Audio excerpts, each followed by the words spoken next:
Hello, friends, and welcome back to another episode of the Juicebox Podcast.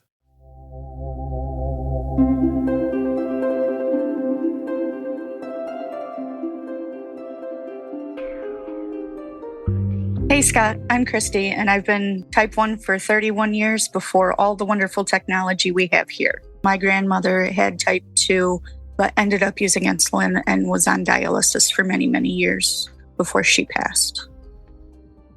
Nothing you hear on the Juicebox Podcast should be considered advice, medical or otherwise. Always consult a physician before making any changes to your healthcare plan.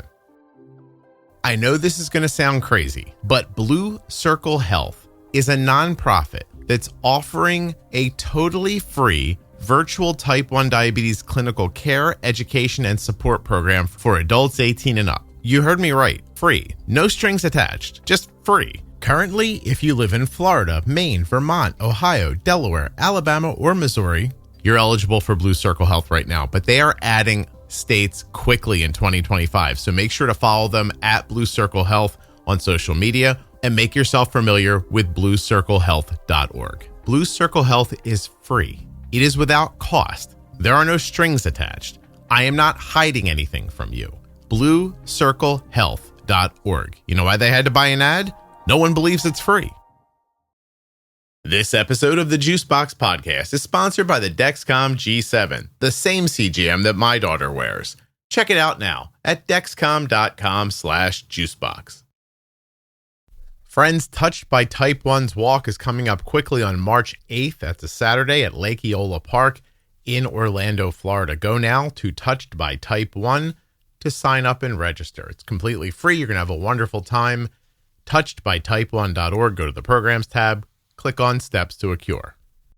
Hey Scott, I'm Christy, and I've been type 1 for 31 years before all the wonderful technology we have here. 31 years. How old are you now? I'll be 36 in October. Wow, you were 5. Okay. Almost 5. Oh, not quite 5. A birthday gift. Not quite 5. Yes. How nice. Any other type 1s in your family? Nope. My father's mother, so my grandmother, had type 2, but ended up using insulin and was on dialysis for many, many years before she passed. Type 2.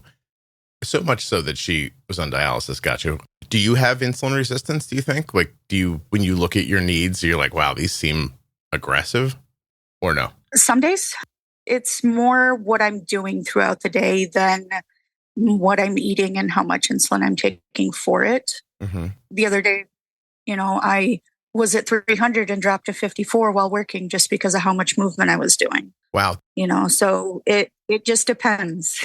But I have had a kidney transplant myself.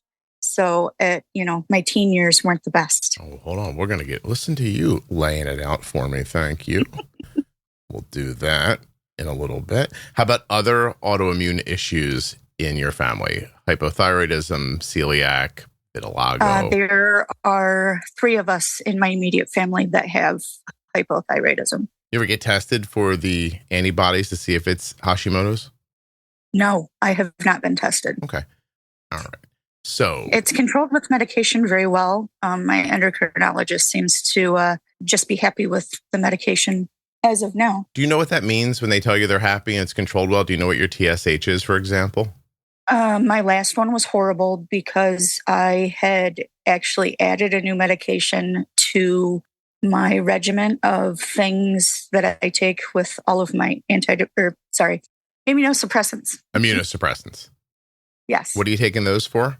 But immunosuppressants are for the renal transplant. Gotcha. Okay. But I had added Wegovy to my regimen to try and help me lose weight so I could get a pancreas later on. May I say? Can I guess? Let me guess, Christy. Let me guess. Come on. Let's have some fun with your health issues. Of course. It slowed down your digestion and it threw off your medication. I'm not quite sure if it was a mixture of things. I ended up having I was on it for 2 months, and then I went to get month 3 and I just had awful symptoms. So they told me to hold off, but my TSH was way off. My immunosuppressant levels were off and my kidney function had dropped dramatically. And then I had ketones with perfectly good blood sugars because I just wasn't having the insulin needs because I was hardly eating. how does a doctor not say, hey, you're a person taking a number of medications orally. They're very important to you. This medication is going to completely change your absorption, your digestion. Maybe we should pay attention to that. That's fascinating. I know that doctors are still getting used to GLPs and everything, but I've told a story recently on the podcast. I don't know how recently, because I don't know when these come out exactly, but person with like fairly aggressive medications for depression and mood disorder stuff. And they're losing weight on a GLP, which is great, but their mood stuff is going haywire. And immediately their doctor said, oh, yeah, this is probably through, because absorption. And it certainly was. The medication that you're taking, especially orally like that, right? Mm-hmm. It gets changed. The absorption gets changed. That's interesting. So people using GLPs and thyroid medication should take a look, because you might end up needing a larger dose or who knows what. But it was really working for you, huh? You were barely eating? Yeah. Did you lose weight? I lost 15 pounds in the 2 months that I was on it. Yeah, that's excellent. But then you had to come off it, right? Yes, I am indefinitely off any sort of medication like that. Mm-hmm. I'm not going to take the risk of losing my kidney to lose weight. Oh, sure. No, that's an obvious trade-off you don't want to make. But the funny thing is I had 4 different teams sign off on me taking it. Yeah, well, because people can't think. That was my original point, Christy. It's like you get people here you think are helping you. Endocrinologist. Yeah. My primary care, and then my primary care's MA. 3, yeah, okay. Well, did you figure it out, or did they eventually? You can manage diabetes confidently with the powerfully simple Dexcom G7. Dexcom.com/juicebox. The Dexcom G7 is the CGM that my daughter is wearing. The G7 is a simple CGM system that delivers real-time glucose numbers to your smartphone or smartwatch. The G7 is made for all types of diabetes, type 1 and type 2, but also people experiencing gestational diabetes. The Dexcom G7 can help you spend more time in range, which is proven to lower A1C. The more time you spend in range, the better and healthier you feel. And with the Dexcom Clarity app, you can track your glucose trends, and the app will also provide you with a projected A1C in as little as 2 weeks. If you're looking for clarity around your diabetes, you're looking for Dexcom. Dexcom.com/juicebox. When you use my link, you're supporting the podcast. Dexcom.com/juicebox. Head over there now.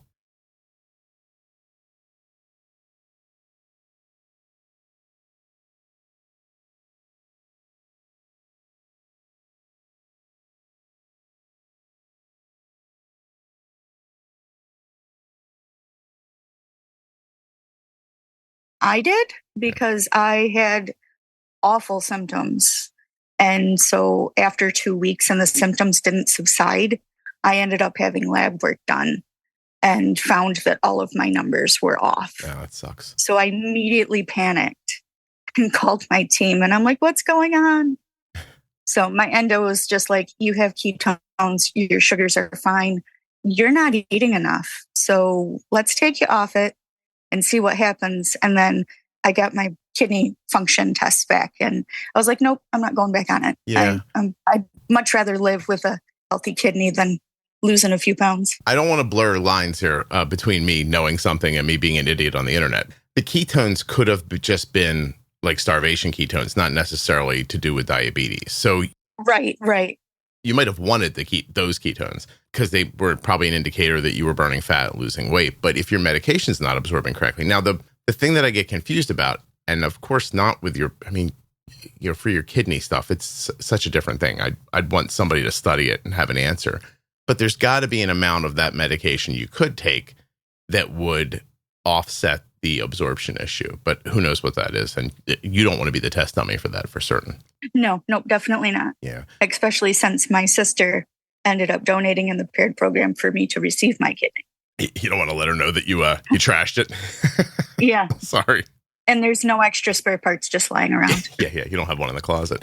Not that I want to go down this road, but to complete the thought, I mean, I think everyone who's listening knows that Arden's taking GLP for PCOS symptoms, insulin resistance, stuff like that, that it's helping her significantly.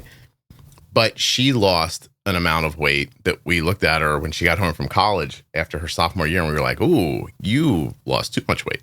And, got together with her doctor very quickly, by the way, no messing around, like put her doctor right on a phone call on video, stood her up, like, here she is, didn't even wait to get into an office and said, here's her weight. What do you think? We think she's too low. Doctor agreed, said, love to see 7 more pounds on her, maybe. And so we just discontinued the GLP so that she could eat more readily, gain the weight, and it would give us time to figure out what to do because the GLP was helping her so significantly. But of course, we can't have it to the point where she's not eating well.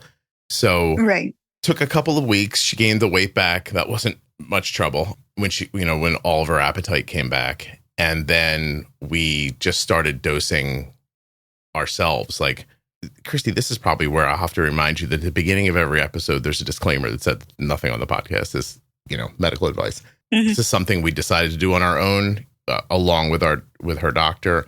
We're buying vials, like clean, new vials, injecting the Mounjaro pen into the vial, and then drawing out an amount of medication with an insulin needle and delivering it that way, but not as much as the pen holds. Right. So we're changing the dose.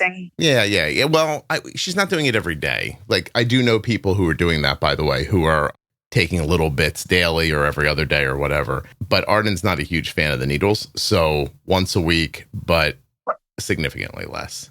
It's only been 2 weeks now. And the first week she had tonsillitis really badly. Like when it gets infected, it's called strep throat, right?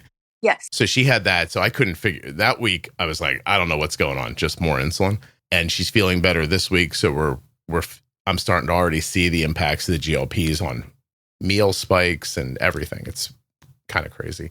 But my point is that I think that over time, we're going to see doctors understanding better that, the pen comes in 2.5, it comes in 5, but that doesn't mean that that's what you need, especially if you're not taking it for weight loss. I wish you luck. I hope somebody figures something out with it because 15 pounds in 2 months, I'm assuming you were pretty happy, right? Oh, yeah, definitely. Because it was, I had two different doctor's appointments for transplant stuff. Mm-hmm. And then they finally said, they're like, well, we see an incline in the weight. We want to put you on hold for pancreas, need you to lose like 50 pounds, and then we'll talk about it again. I only lost 15, but I did start this new job, which is my first physical job since having my transplant. Okay. So I'm hoping that the activity, doing it the old-fashioned way, Scott, activity and watching your diet. Yeah. Okay. So nothing hopefully, wrong so with I it. can get back on active on the list would be great. Yeah. But yeah, it would be amazing. Of course. I mean, you're already taking the immunosuppressant drugs, right? So why not grab a pancreas? Is that the idea? Yep. Yeah. Okay. So let's go backwards a little bit. You're 4, almost 5 years old. You're diagnosed. This is definitely like regular and NPH time. Yes. If I remember right, yes. It was in 1993. Okay. So, and then a few short years later is when I think they changed me to like Novolog. Which one's the orange one? I never remember. They're the same thing to me. Is it Humalog?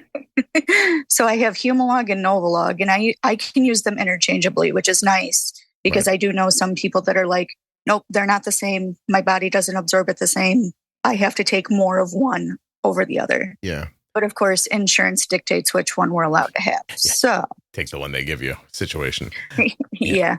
Okay. So you start off very young, probably for a little while, doing it really old fashioned. Eventually you get faster acting insulin. But what did you mean when you said things didn't go well when you were younger and it led to your kidney issue? Like, what was your life like? What did you understand about diabetes and what was your daily management like? So when I was 4, from my diagnosis, the only thing I remember is the blood draw and my dad wanting to knock the guy out because he stuck me like 6 different times. But after that, my parents had reached out to my friend's parents and said, hey, daughter's diabetic now, but she would still like to do normal kid things. Do you have interest in learning about it? So my parents actually taught a few of my really good friends' parents all about how to help, how to dose. I can inject myself. So that was one of the things that I was really drilled into my head was do it yourself when you're this young. That way you don't struggle with it later on. But did you actually struggle with it? No. Nope. Okay. So we had one of those, it looked, because I was using injections, obviously, I had one of those little injectors that looked like an airplane that you could put it in the needle into. And then you do the button on the side, just like you would place an infusion set nowadays. Oh, interesting. Nobody's ever brought that up. Do you know what it was called? I couldn't tell you. I don't even have it anymore. If I had it, I would gladly send photos for you to post. Oh, that'd be crazy. Yeah, no, I've never heard of that, actually. It was wonderful. So you could do your injections, but is it possible you weren't using the right amount of insulin? Well, when I was first diagnosed, that was all on my parents. Like they would tell me what to do. Yeah. In my teen years, I had a rebellious stage where I said, I'm over it. I want to be normal. And I just quit pretty much taking care of myself. And the Medtronic pump that I was on at that time was pretty much the only insulin I was getting was throughout the day, but not meal boluses or anything. You were just getting your basal through the pump. Yep. How long do you think you went on like that? Did your parents know it was happening? My parents knew some of the neglect that I had for taking care of it myself. Obviously, being a rebellious teen, they can't really force me to do it without holding me down. But that was never a road we went down. They said, it's your choice. But at the same time, they would always ask me, have you taken your insulin? Are you checking your sugar? And that was another thing I wasn't doing because I did not have a CGM back then. And you weren't using a meter? Maybe once or twice a month, I would check myself. Just dosed off of how I felt. It was awful. Right. You're keeping up with the pump and it's running your basal profile, but you're not bolusing at all from food. Sometimes, but very rarely. Yeah. Can you, in hindsight, tell me why sometimes you would and sometimes you wouldn't, or do you not know? The way I felt.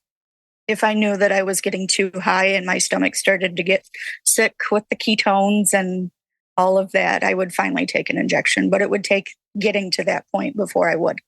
Do you remember ever having conscious, internal dialogue about this? Like, if I just did this sooner, I wouldn't feel sick? Or I'm trying to understand, because you're doing something, why not do something that stops you from feeling bad instead of something that stops you from dying? Because that's kind of what you were doing, right? I actually had an experience at the hospital where my sugar was too high. They freaked out and they were like, well, you're not taking care of yourself. You're pretty much committing slow suicide. We actually want to put you in an intensive therapy program. I'm like, I'll do outpatient, but I'm not staying here. So it was about 8 years that I was doing this, that I was hardly taking care of it myself. But finally, I grew up and, turned 21 and I could drink. And I figured at that point, I'm like, well, I'm not going to be stupid and drink and drive. So I might want to take care of myself at the same time so I don't make stupid choices. Your sugar gets too high, you get the cloudy, foggy brain. And, I have mood swings when I'm high. So I was always angry. Yeah. So I finally started taking care of myself. And then, my A1C was back in an almost normal range. I was at an 8 when I was getting there, but it took me getting pregnant with my 11-year-old son now for me to actually step up and do everything I needed to. Fascinating. Christy, I'm never going to stop being fascinated by the same story coming out of humans' mouths over and over again. I didn't take care of myself. I couldn't find the motivation to care, whatever it was, right? I was angry. And then all of a sudden I either want to have a baby, I'm having a baby, I met a person, I want to be healthy for this, but it's always for someone else that people seem to be able to pull it together. You ever talk to a therapist about why, I'm so sorry, it's going to come out weird, but why you didn't care enough about yourself to do it? No. At that point, I'd been on antidepressants since I was 13. And now we're talking about drinking age. And, when I was pregnant with my son, I was 24.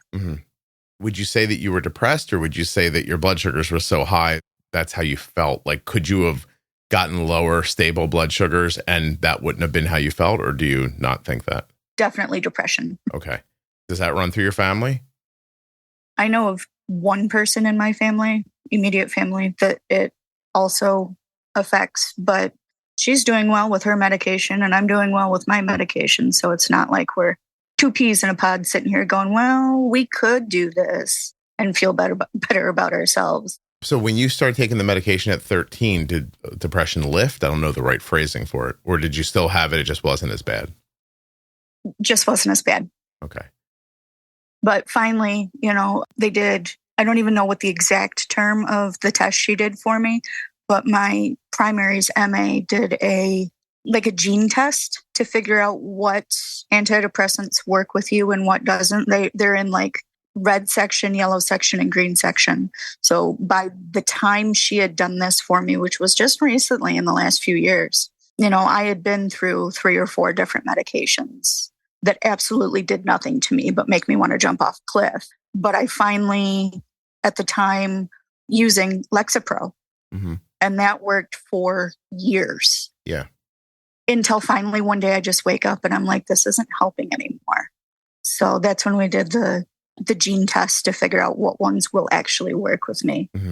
So I'm on a new medication and everything is back to normal. And I've actually been able to decrease my dose. What'd you go to? Wellbutrin? Cymbalta. Cymbalta. Okay.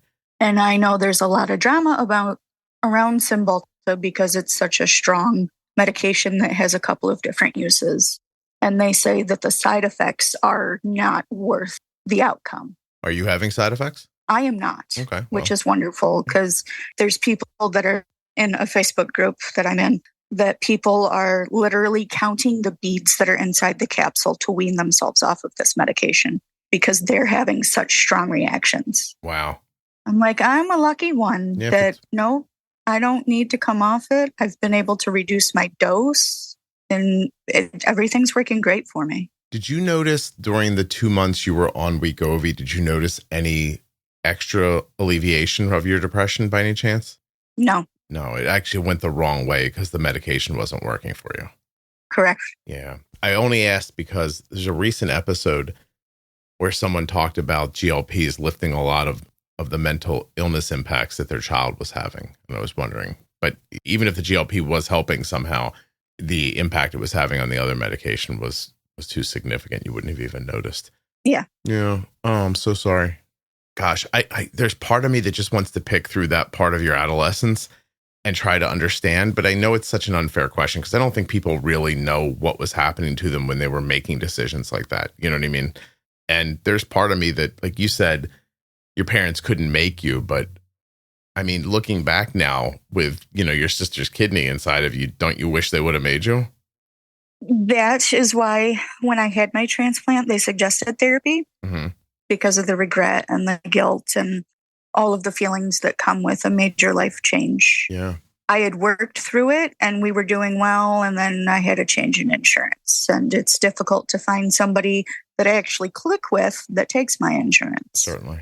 Yeah, it's tough. Again, insurances suck. They do, don't they? They really do. Well, listen, you see that you were having issues, right? That different parenting or therapy or something like that might have helped you with as a child. You didn't get it. You figured this thing out a little too late and you end up with your kidney just failing. Is that what happened? Pretty much. Yeah. Yeah. During my pregnancy, I ended up with preeclampsia and noticed my vision changing a lot and having a lot of floaters. And I was diagnosed with retinopathy at that point. And a month after my son was born, I went in and had a little bit of laser in the office, but because I was so young and my nerve endings were so fresh that I couldn't handle it. So all of the procedures I had for that were in an operating room. And that's where I finally realized, hey, you f***ed up.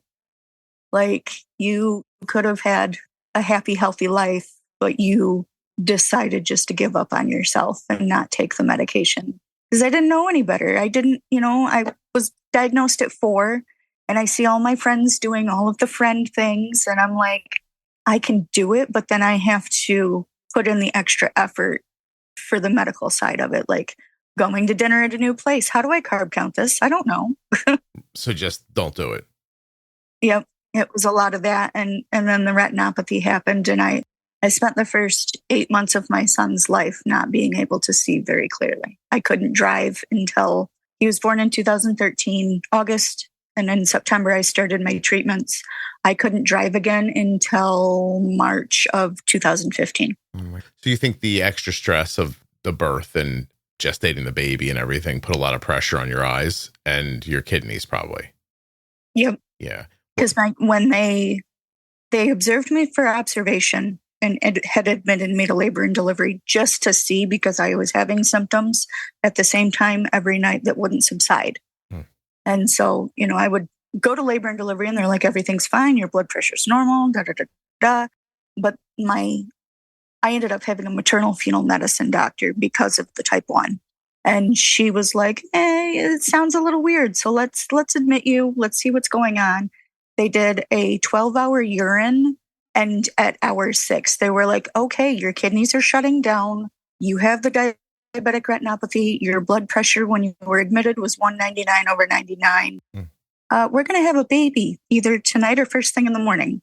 So it was all quick. And were you using your insulin properly during the pregnancy? Yes. You were. As soon as I found out, I made an appointment with my doctor and ended up having to switch because he wouldn't coordinate care with the hospital that I was delivering at. Mm-hmm. So I ended up switching to a doctor out there. And, we got me on a Medtronic pump and one of their very first sensors that they came out with, but it didn't work with me being pregnant. No matter where I placed it, it wasn't accurate readings. For context, what was your A1C prior to the pregnancy? Prior to pregnancy, I was in the 9s. When I was pregnant, I was down in the 6s. And then after pregnancy, with all of the treatments and everything, and trying to establish a normal set, after pregnancy, you're still hormonal and all of that. And trying to get levels where they should be was not easy. Yeah. So it took a couple years after my son was born to actually get back to staying in the 6s. Do you know what your highest A1C ever was? Highest was 15.6. Do you know how many times that happened? Is it like once or countless? Multiple in my teens. Multiple in your teens. So you were in the double-digit A1Cs a lot? Oh, yeah. Okay. Is there anything, I want to move forward in the story, but before I do, is there anything that hindsight tells you would have helped you? Like, not like woe is me stuff, like I wish somebody would have helped me, but is there anything that you think right here in this moment, if this would have happened, if someone would have said this, if a doctor would have, if my parents would have you had those thoughts? Have you gone through that in your mind? Sometimes I wonder, because after my son was born, I had seen that doctor for a few years, but she was just like my first doctor. That was, he was my doctor when I was diagnosed up until I got pregnant. And he was awful because he would spend time answering his pages while in the room with a patient who has to literally sit there all day long, because they make you see the social worker as a kid. They make you see the dietitian as a kid. They make you talk to the nurse and this person and that person. It literally would take me from 10 a.m. to 4 p.m. to get out of that office. And I would have to fight to get my doctor's attention to actually do anything. And I felt like he didn't really give a shit.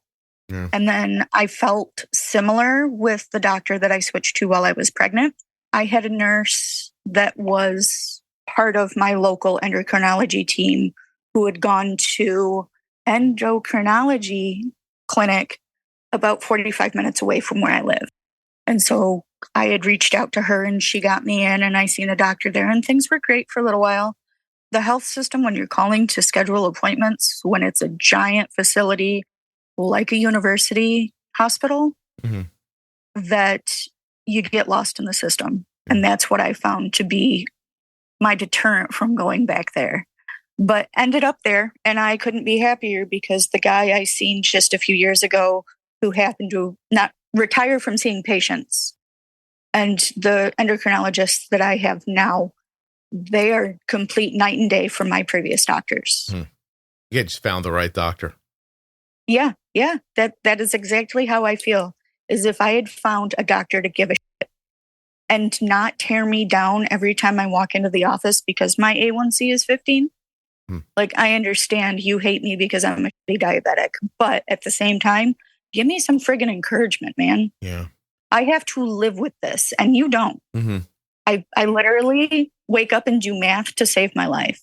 Do you have any idea why you were treated that way? Like, do you have any even like feelings? Like, is there something, I don't mean this way, because this would not be a reason for a doctor not to do well for you, but is there something about your personality, you visually, like anything at all that you think would have rubbed somebody the wrong way and like sent them, like, I really want to be clear. I'm not blaming you. This is not like, it wouldn't matter what anybody acts like, looks like, etc.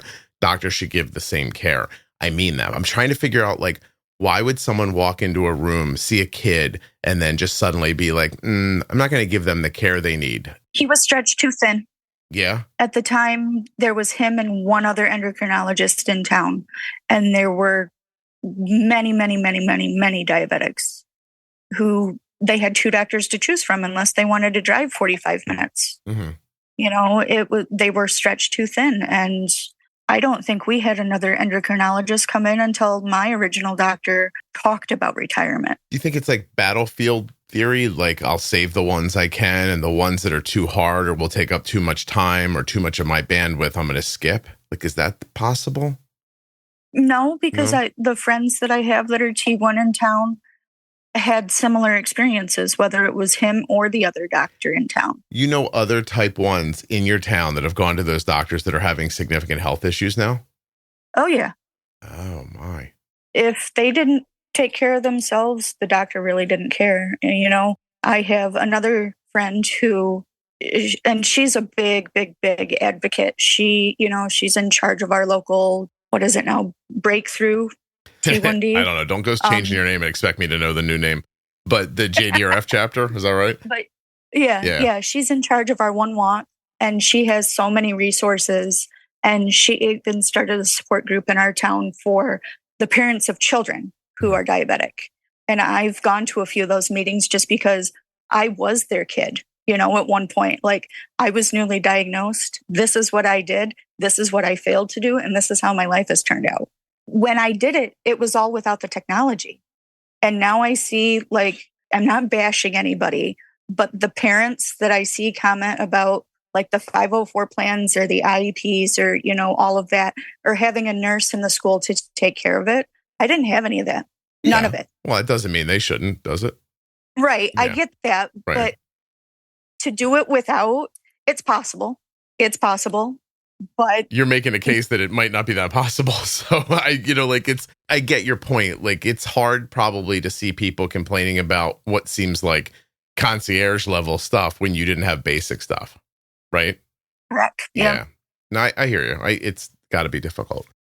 Literally, I went to the office to see the secretary, and she would hand me my little kit with my vial of insulin and my thing. I would call my mother and she would tell me what to take.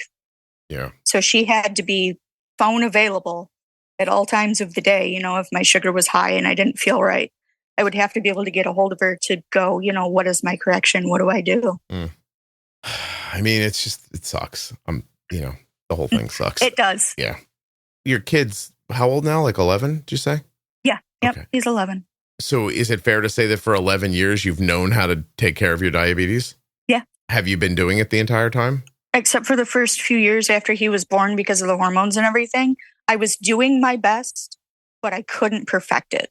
Okay. Like right now, after my transplant, they want my A1C under 7, but I'm also on steroids on the daily.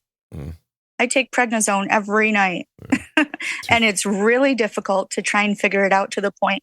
My doctor has told me to take ghost carbs because my sugar spikes, but it doesn't spike for long. So having a different basal rate at that time doesn't really help. Yeah. And it's not always the same time at night because of my work schedule. You have a variable work schedule. Your weight is not optimal.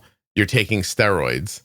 You're on immunoblocking medications. You're on medication for depression and for thyroid. Am I missing anything? Blood pressure. Cholesterol. Okay. All of the things. The blood pressure medication right now is just a preventative. because of the kidney. Sure. My blood pressure had gone back to a normal baseline after my transplant, but I'm just now getting to year 2 in November. Mm-hmm. So it's taken some time for my body to readjust. And lately I've been going to the doctors, and every time they check it, it's low. So I reach out to my cardiologist. He wants me to do the daily checks and write it all down for a few weeks and then send it in, and he'll make adjustments. Are you willing to say how much weight you think you need to lose? When I started Wegovy, here, let me preface this by saying my entire life until I got pregnant, I was under 140. Mm-hmm. And I got pregnant and I gained the baby weight, and it took a little while for me to get it off. And I was back to my baseline. Mm-hmm. But after my transplant, I gained almost another one of me. I was at 221 when we started Wegovy, and I was at 205 yesterday. How tall are you? 5'4". Okay, so you feel like you have 60, 70 pounds to lose? Oh, yeah, for sure. Okay. I would prefer to get back down to my baseline of under 140, but with the prednisone and the fact that I'm still struggling with energy after my transplant, mm-hmm. that I don't know if I'm ever going to get back there, but I will be happy enough to be under 200. Okay. But definitely want to get back to where I can get a pancreas. So I have to lose the 60 to 70 pounds for sure. Yeah, I'd like to get back to where I was when I was 15, but I don't know how that's going to go. So your problems right now, this is what you wanted to talk about on the podcast, right? So we're good to pick through this. Is that right? Yeah, whatever. Yeah. All right. So actually, before we start this, how'd you find the podcast? I don't 100% remember. I believe that I had joined another T1D group on Facebook, and you've actually interviewed the girl that I became friends with, Blue. Oh, of course. She lives in I know where Pennsylvania. She is. Yeah, of course. So we have hit it off. We talk all the time. If I have questions, because I had switched to the Omnipod and I knew she was on it. Mm-hmm. I had questions. I was like, well, I could go to my friend who lives local, but hasn't been on it very long and didn't take a whole bunch of care of herself. Right. She was kind of in the same boat as me, but now she's doing very well. She contributes her great blood sugars to using Plexus products. Okay. So to each their own. Right. I hear you. Well, Blue's terrific, first of all. She's lovely. Yes, she is. Yeah, and she shares the podcast with a lot of people, which I really appreciate. I didn't realize that's how you learned about it. Has it helped you? You see it as listening to people's stories, which is valuable, or do you see it as there's management care in here and I like to learn about that? There's both. And I'm the type of person that I don't want to learn just one thing. I want all the tips and tricks. Yeah. So what works for you might not work for me, but I still want to know about it because it could help somebody else that I know that's got T1, Yeah, I feel the same way. I was surprised one day, this is years ago, when someone said, that guy thinks if I do exactly what he does, it'll work for me. And I thought, I don't think that. I thought, I'm just sharing what I'm experiencing. You know what I mean? You should pick from it a la carte. Maybe it all works for you, but you don't have to do everything. It's such a weird thing that somebody would think that. That's a perfect idea to me. Hear things and decide for yourself. You had your A1C down for pregnancy with help with the doctor. A couple of years after the pregnancy, you think you were fighting with your hormones. Does that mean you were having trouble focusing on yourself? It was a lot of different things. It was the fact that, I had been going through the retinopathy treatments and being a brand new mom, throw divorce in the mix a year after my son's born. And then, just trying to get back to being baseline with everything in my life. Wait a minute. Some guy knocked you up and then watched your kidneys and your eyes explode and left you? Yeah. Boy, he's great. He's a real winner. Oh my goodness, I'm sorry. Every day I get up, I turn this microphone on. I think someone's going to tell me something that's going to make me feel good about the world. And then it doesn't happen usually. That made me, I'm angry now. I could feel my body temperature go up. You know what I mean? Oh. Never mind. Okay, well, Jesus. God damn, that made me upset. Because you're in the middle of a medical issue. Uh-huh. And you just had a baby. He couldn't handle it. it's not that hard to be like supportive. It just really isn't. You just sort of like stay there and go, hey, is there anything you need? Can I do something for you? What would help? You want to talk? Right? Like, isn't that really kind of it? Yeah. Yeah. It would be great, but people suck. Jesus. All right. Some. Yeah, no, there are still good ones out there. There are lovely people. Suck. Yeah, there are lovely people everywhere. But I mean, my God, like, I don't know. I'm sorry. It's just, okay. Couple years after the birth, you kind of like everything starts to coalesce for you. You keeping your A1Cs. They told you under 7. Is that what you were doing? Yes. Okay. And I have had it under 7 since my transplant. Actually, yesterday I seen my endo, and I was at exactly 7 yesterday. That's excellent. And my Dexcom clarity tells me I was 7.5. So I've noticed there's a little bit of variable between the Clarity app and what actually results. Yeah. Like your A1C can be weighted towards more recent.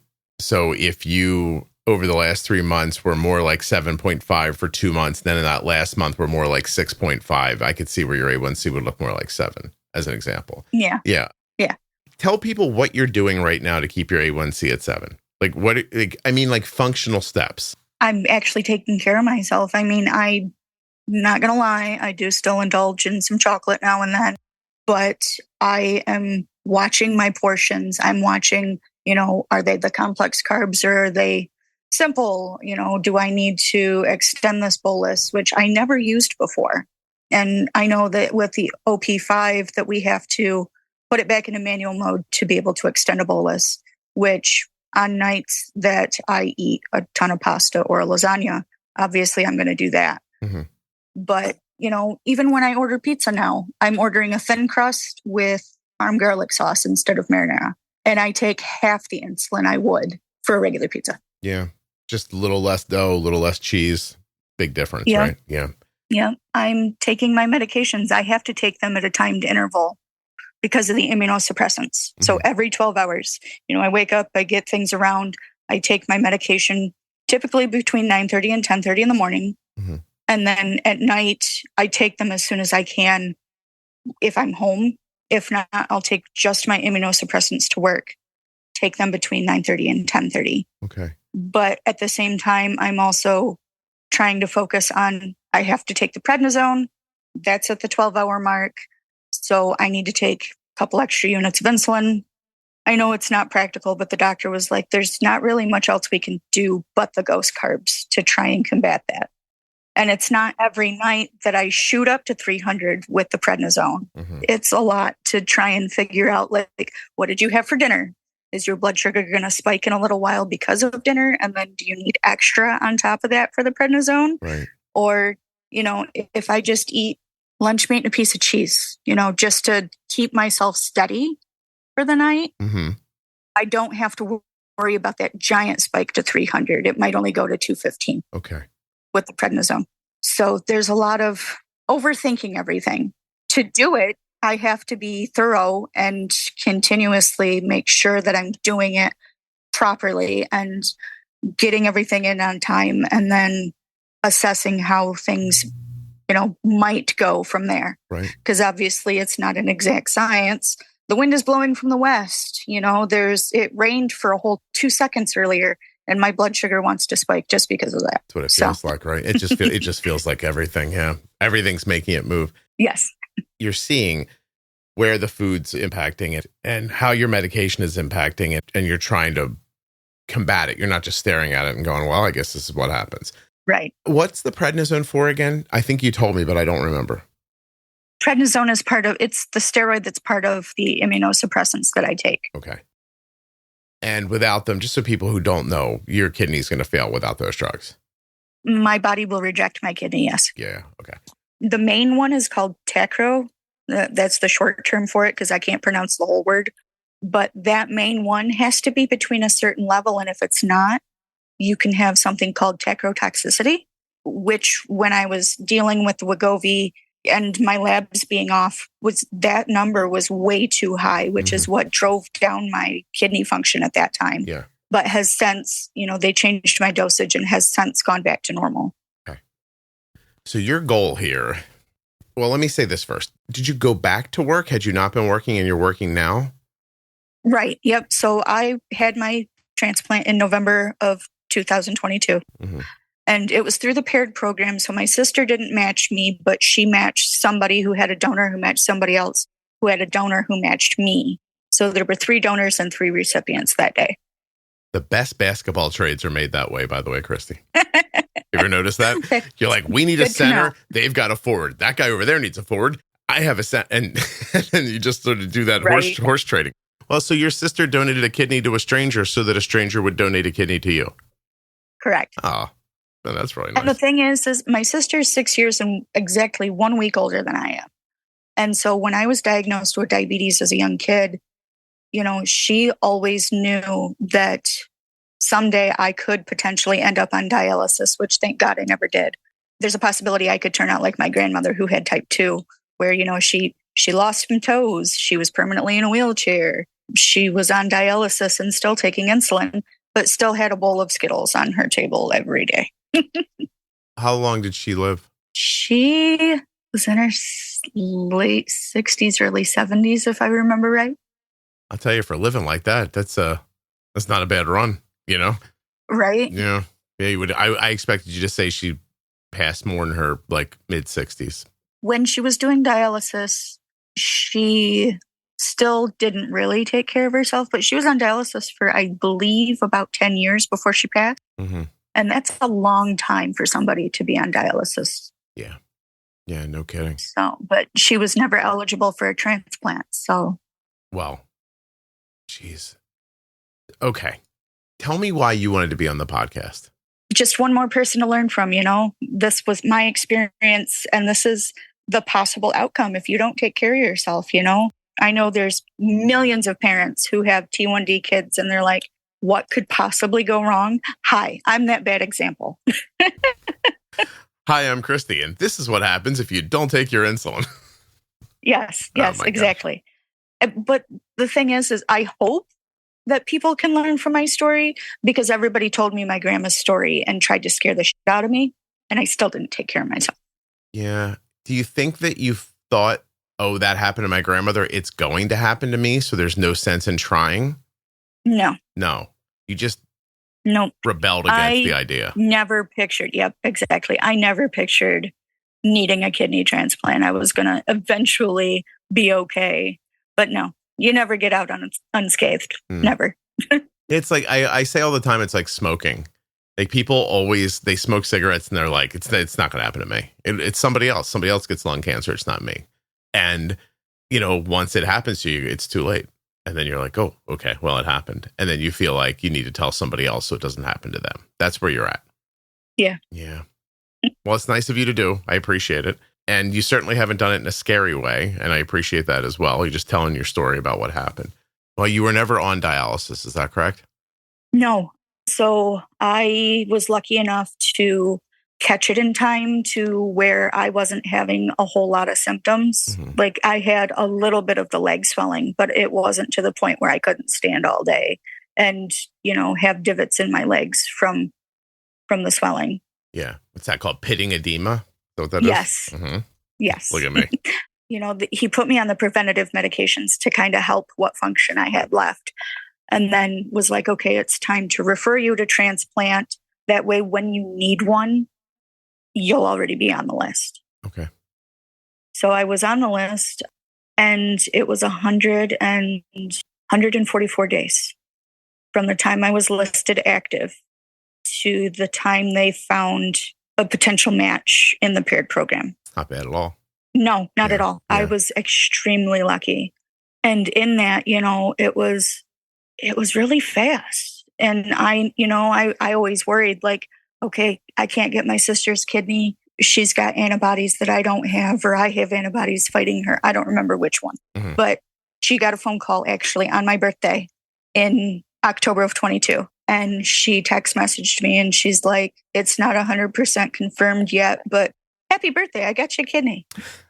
I found a lady who has a kidney for you. I'm going to give it to her or somebody. And she's going to say, oh, well, just right. It's a good birthday. Yeah. So, Christy, I don't know how much of the podcast you've actually listened to, but I grew up with a friend who was diagnosed with type 1 when we were right at the very end of high school. He's gone now. He was on dialysis at the end of his life. He died of a heart attack. Like, as you're telling your story, I think Mike was taking his insulin, but he just didn't know how to do it. And he was a bright guy and a thoughtful, lovely person and everything else that you would want in a friend. Mm-hmm. And he shouldn't have been overwhelmed by this, but he definitely was. And I think that the more time that goes past and the worse your health gets and the more you're foggy when you're high and irritable when you're low and nobody's helping you, you don't know what to do. I can see how it could be like getting knocked over in the surf, and just being tumbling through the waves and not knowing which way's up and just maybe giving up. And I mean, I guess thank God that Nudnik got you pregnant, because it sounds like it might have saved your life. I wish somebody would have got Mike pregnant is what I'm saying. And he would have thought that was very funny. So I don't have any trouble saying that. It's such a shame. And I put out the Grand Round series this year to try to impact this. And I know it's not going to help as much as I need it to. But doctors don't understand that a couple of bad words or a weird look or disinterested, checking your messages during a conversation with a kid could mean that 30 years later, that kid doesn't have a kidney and is on prednisone and can't lose weight. And you know what I mean? Like, I don't know that they know that, but I wish they would listen.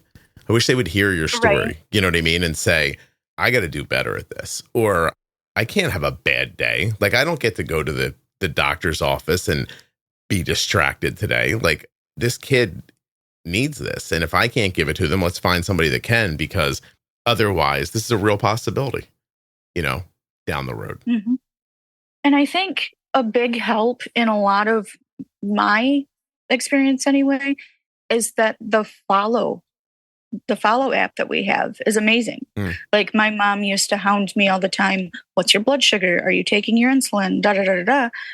But I'm almost 36. Like, that's not her job anymore. Right. But I have a best friend, Caitlin, who has actually been a lifesaver. If she gets an urgent low from me, if I don't contact her within, 5-10 minutes, she is on the phone calling my mom saying, what's going on? Where is she? She needs help. That's excellent. I swear to God, it's people need support. Without her doing that, like, ever in my life, I've only been unconscious twice. And once when I was 7 and once 2 summers ago. Mm-hmm. And she had messaged me and said, you're really low. Are you okay? I messaged her back, but it didn't make sense. But because I had messaged her back, she thought I was okay. And I ended up waking up to, I think there were 2 paramedics and 2 firefighters in my room, sticking me with Dex 50 in an IV. And that's when we came up with the plan. Like, if I don't make sense, if I don't answer you in a certain time, call somebody who knows what's going on and where I'm at. Okay.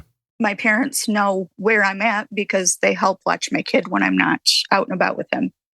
I think that support, I don't care how old you are. And anybody who would say, you're an adult, take care of it yourself. Like, honestly, for me, you go yourself, right? Like, some people need help. And right. Even if they don't need help, help's nice. And it alleviates a lot of this, like, excess pressure and stress on people. Like, Arden just moved into a different dorm room this weekend, and it's a key card to get into the room. And then once she's in the room, it's a 2-bedroom.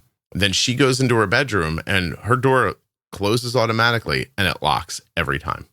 Oh, no. And I'm like, my wife and I are driving home. We're like, that's not okay. Is there something we can do about that? Or is she just locked in a box every night by herself? You know what I mean? Mm-hmm. She's trying to assimilate to the new school, and we're letting her obviously like have a couple of days. But this is a thing we can't, like, we got to get back to this. Right. We absolutely have to figure out what to do about this, because she needs those other 2 girls in that other room to know how to, like, to be able to get in there if they have to. And you say that to her and she goes, no, I'll be okay. And I know she thinks that, and she probably will be, unless she's not. And then what? You know what I mean? It's scary. Yeah. It just sucks. Like, it sucks that you have to think about it. And it's nice to have somebody else helping you think about it. Now, you have to be willing to let them, You know what I mean? Right. But that's another story, I guess. That's just, right. That's growing up, honestly. Well, it's literally been since my divorce was finalized that she was like, okay, let's do this. I am now your person.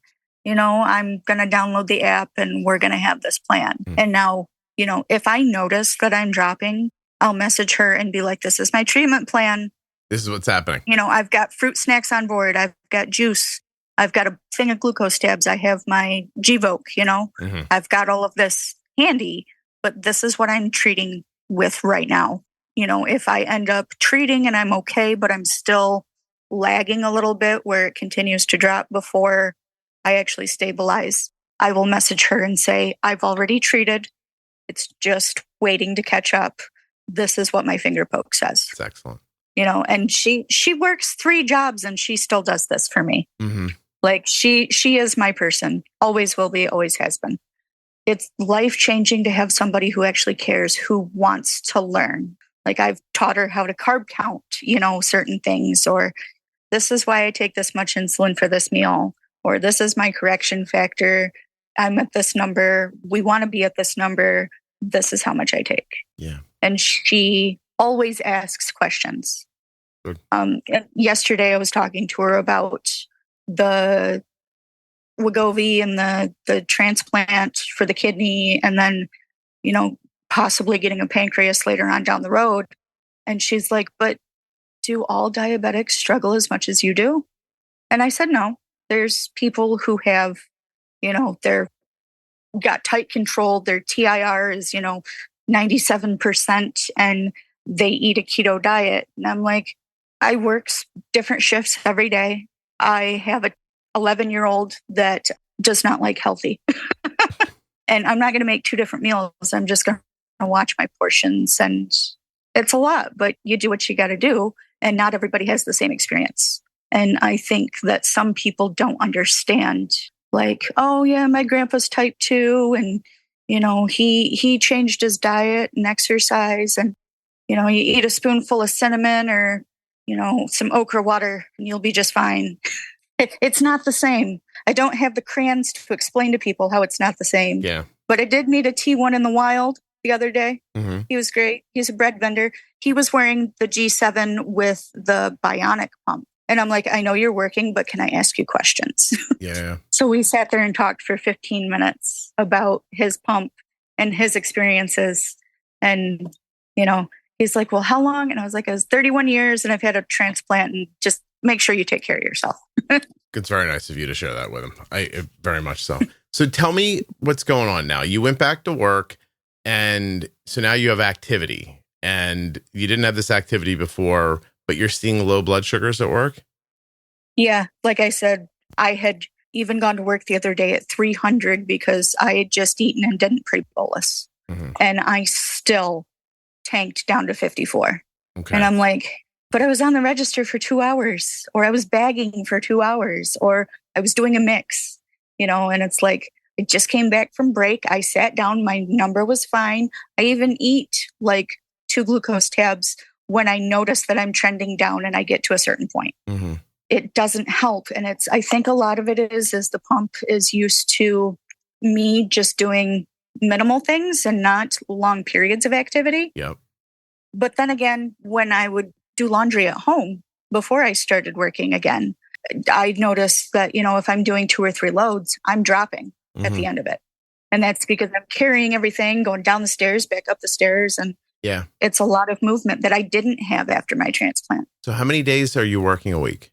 It depends on what they have available for shifts and what needs to be covered for days off. But typically I'm 3 days. My thought is, obviously you're on Omnipod 5, and it's probably right about the time it's getting used to you sitting around the house more.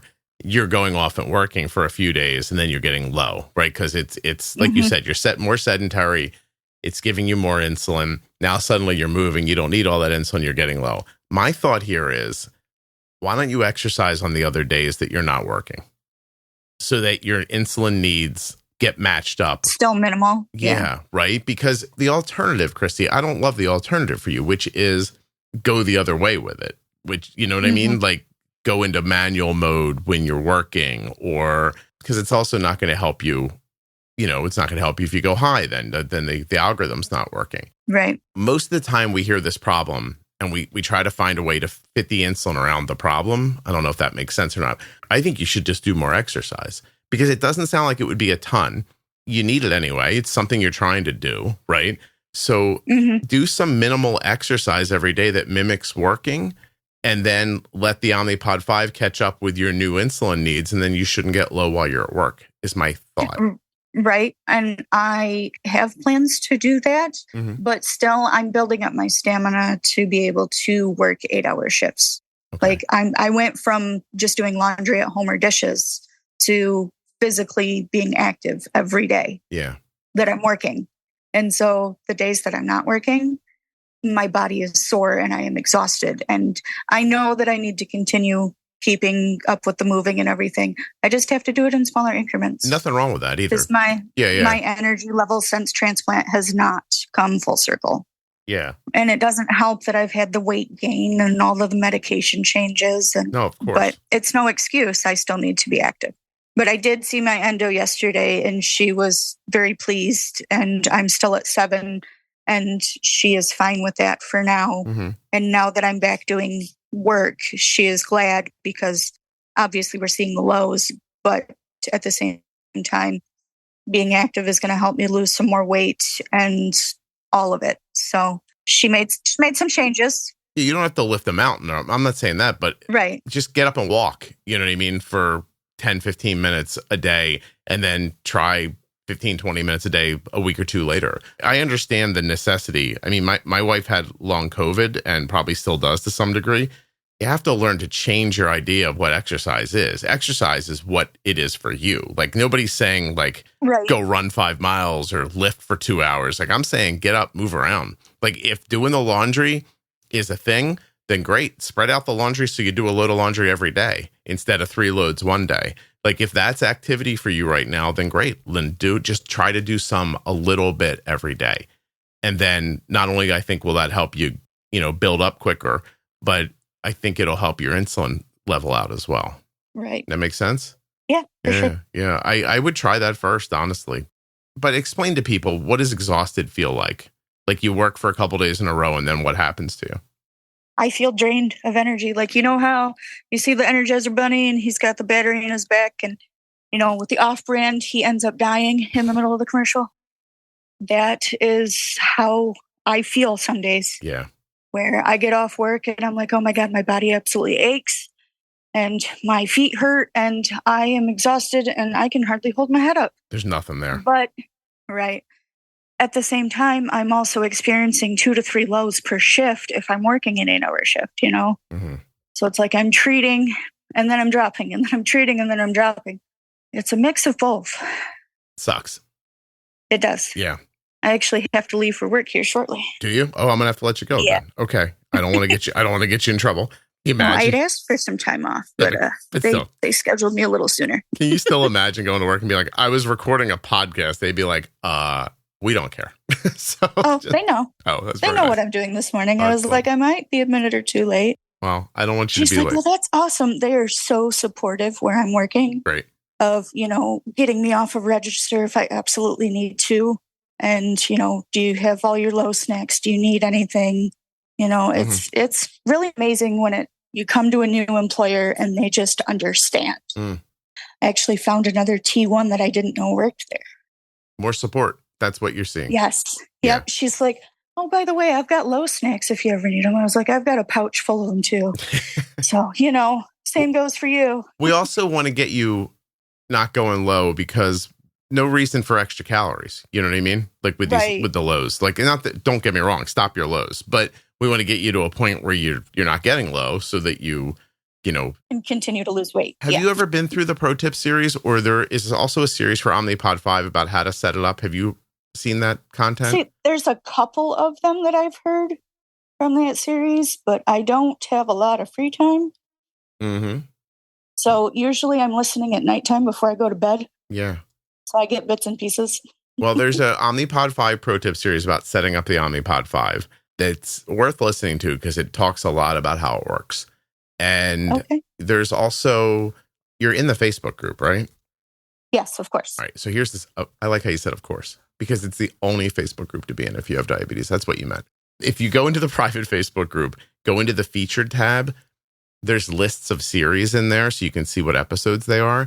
The pro tip series is in there, which is a lot about using insulin, might be valuable for you.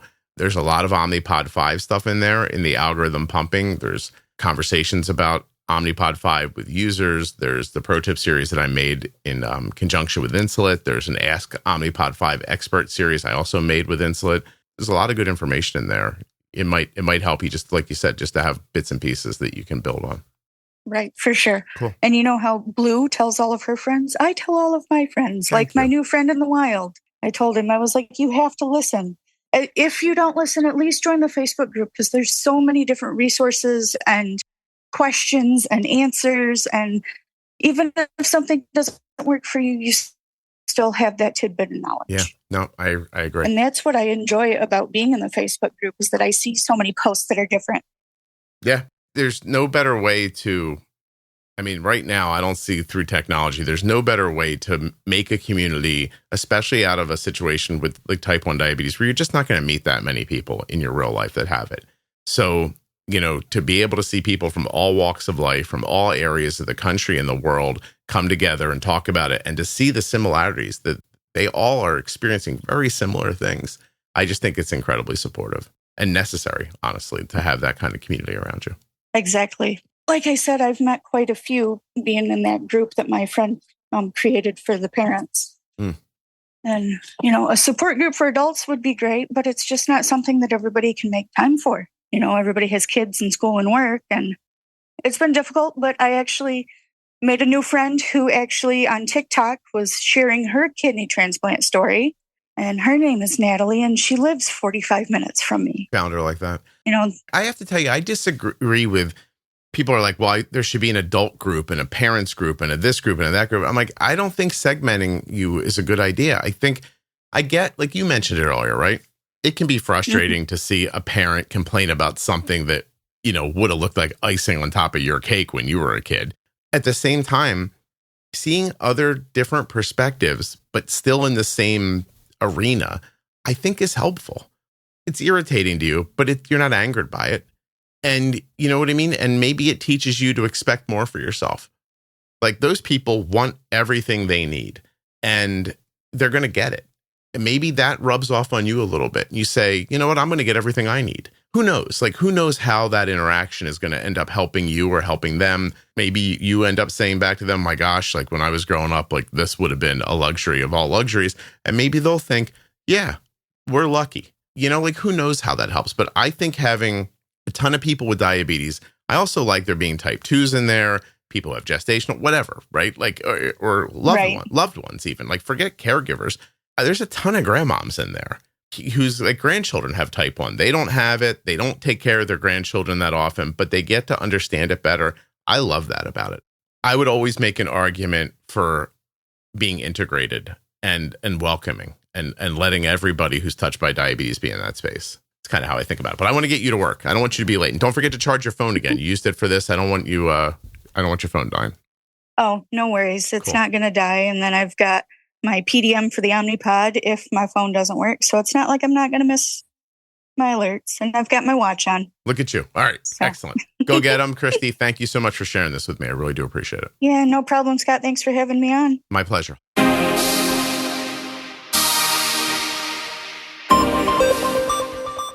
Today's episode of the Juicebox Podcast is sponsored by the Dexcom G7. And the Dexcom G7 warms up in just 30 minutes. Check it out now at dexcom.com/juicebox. Guys, you want to go for a walk with Touched by Type 1 in Orlando? You can do it, and you can have a great time, meet a lot of wonderful people. touchedbytype1.org. Go to the programs tab, click on Steps to a Cure, and get yourself registered right now for the beautiful walk that's coming up on March 8th in Orlando. touchedbytype1.org. Earlier, you heard me talking about Blue Circle Health, the free virtual type 1 diabetes care, education, and support program for adults. And I know it sounds too good to be true, but I swear it's real. Thanks to funding from a big T1D philanthropy group, Blue Circle Health doesn't bill your insurance or charge you a cent. In other words, it's free. They can help you with things like carb counting, insurance navigation, diabetes technology, insulin adjustments, peer support, prescription assistance, and much more. So if you're tired of waiting 9 months to get in with your endo or your educator, you can get an appointment with their team within 1 to 2 weeks. This program is showing what T1D care can and should look like. Blue Circle Health is currently available in Florida, Maine, Vermont, Ohio, Delaware, Alabama, and Missouri. If you live in one of those states, go to bluecirclehealth.org to sign up today. The link is in the show notes. And please help me to spread the word. Blue Circle Health had to buy an ad because people don't believe that it's free. But it is. They're trying to give you free care. If you live in Florida, Maine, Vermont, Ohio, Delaware, Alabama, and Missouri, it's ready to go right now. And like I said, they're adding states so quickly in 2025 that you want to follow them on social media at Blue Circle Health.